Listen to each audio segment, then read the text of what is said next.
Syederalun pernyataan Gubernur Jawa Tengah Ganjar Pranowo siap maju capres mengekskalasi politik Pilpres 2024.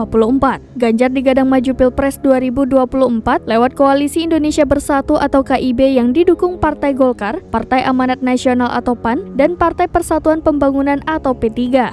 Presiden Joko Widodo sering disebut sebagai kingmaker KIB. Relawan Jokowi memang sejak awal menjagokan Ganjar bertarung di Pilpres 2024. Ganjar diprediksikan akan berpasangan dengan Ketua Umum Partai Golkar Erlangga Hartanto.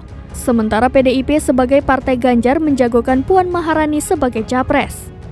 Perbedaan pilihan ini diperkirakan berpotensi menyulut ketegangan baru antara PDIP dan Ganjar plus KIB.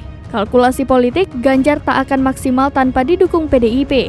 Basis masa Ganjar adalah simpatisan atau masa PDIP. Ganjar Pranowo siap jadi capres Pilpres 2024 terungkap dalam wawancara khusus dengan Christian Greg, presenter BTV.